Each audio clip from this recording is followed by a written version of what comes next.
ìgbàgbọ́ kìí ṣe ti àwọn ọlọ́gbọ́n, kìí ṣe ti alágbára, àfẹnibádéjọba ọ̀run àwọn yẹn lákìkú ajáyé.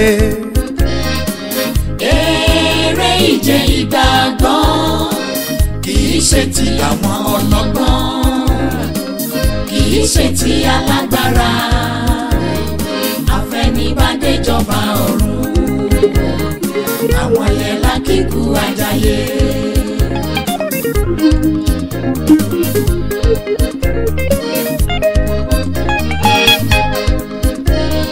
Kìí ṣe nípa ipá o tàbí agbára, kí ẹnikẹ́ni má ṣe ṣògo fúnra rẹ̀, àfẹnibáforíjì pẹ̀lú ìpinnu lọ́jọ́ tá a bá yọjú sílẹ̀ ológo tí wọ́n kí wa pé ọmọ òkú ajáyé.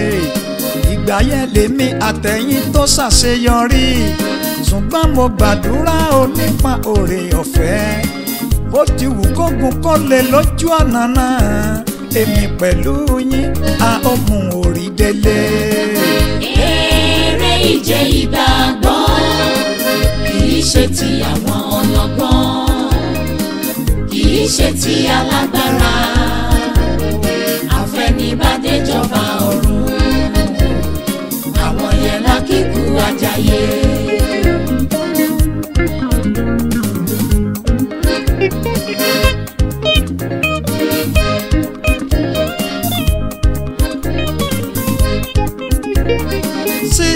Ọ̀sán ènìyàn tẹ́ ó bá gbàgbé ni wọ́n jáde nílẹ̀ Íjíbítì lọ́jọ́sí, láìka ọmọ wọn wẹ̀pẹ̀ lálejò mọ́ wọn.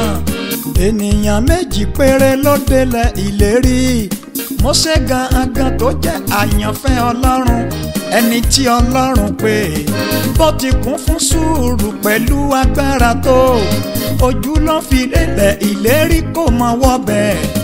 Òun kẹtàntàn ẹ̀yin àyànfẹ́ Ọlọ́run, kìí ṣe nípa ipá pẹ̀lú agbára, kìí ṣe nípa owó tàbí ipò tàbí òkìkí, iye ìjọ tí a dá sílẹ̀ nínú ayé, iye ilé tí a kọ́, ọmọ tí a bí, mọ́tò ńlá ńlá èní ta ti ní táyé, iye orílẹ̀-èdè tí a ti là kọjá, nǹkan wọ̀nyí ìṣògo ayé lásán ni. Ọ̀pọ̀ owó, ọ̀pọ̀ ipò, ọ̀pọ̀ agbára láti lò nínú ayé, nǹkan wọ̀nyí ìṣògo ayé lásán ni. Àfẹnibáforíjì títí dé òpin. Ẹ̀yin ọmọ Ọlọ́run mò ń tẹnu mọ́, ẹ jẹ́ ká múra o, àfẹnibádéjọba ọ̀run àwọn yẹn lákìkú ajáyé. Eré ìje ìgbàgbọ́ kìí ṣe ti àwọn ọlọ́gbọ́n, kìí ṣe ti alágbára, àfẹnibádéjọba ọ̀run àwọn yẹn lákìkú ajáyé. Mo ń tẹ̀síwájú ara nínú ọ̀rọ̀ mi, ẹni tó dúró ẹni kó kíyè sára, kó má bàa ṣubú sóhun níwé mímọ́ wí. Sámsọ́nì tó padà kú sílé òrìṣà, mo fẹ́ kí ẹ mọ̀ pé àyànfẹ́ Ọlọ́run ni ará mi nígbà kan.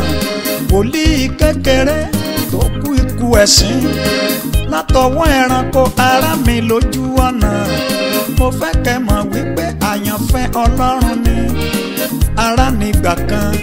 Bálámù tí wọ́n pa ò pẹ̀lú àwọn ọ̀tá, wòlíì Ọlọ́run gidi ní onígbà kan.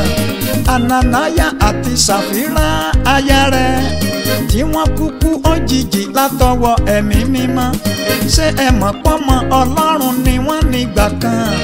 Démà tó padà sínú ayé kẹ́ máa gbọ́n, látẹ̀yìn Pọ́ọ̀lù àpọ́stélì nígbà yẹn, àyànfẹ́ Ọlọ́run kúkú ní nígbà kan.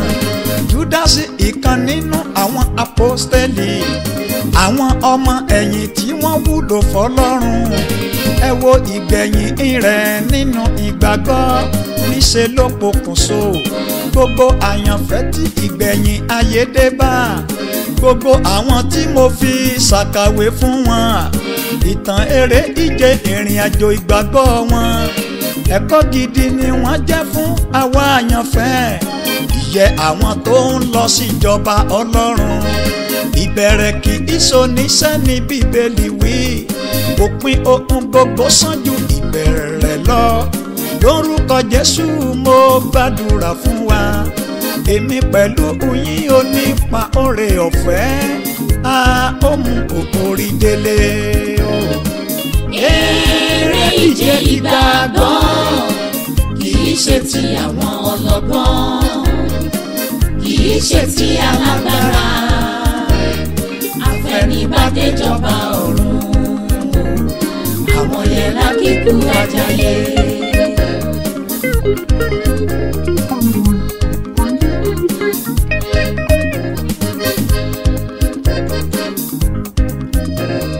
Torí náà gbogbo ọmọ Ọlọ́run pátá, gbogbo arìnrìn àjò síjọba ọ̀run, ẹ jẹ́ ká múra o, mo fọlọ́run bẹ̀ wá, ẹ jẹ́ ká máa béèrè fún oore ọ̀fẹ́, ká máa gbàdúrà fún àánú lọ́jọ́ gbogbo. Tí Jésù bá borí ogun lórí àgbélébù, táwọn àpọ́stélì tí wọn kò kú sógun, tí Dáfídì àyànfẹ́ bá lè ja àjàyè, èmi tí mo ń kọrin àtẹ̀yìn olùgbọ́, lórúkọ Jésù ó mo gbàdúrà fún wa o, a ó ja àjàyè.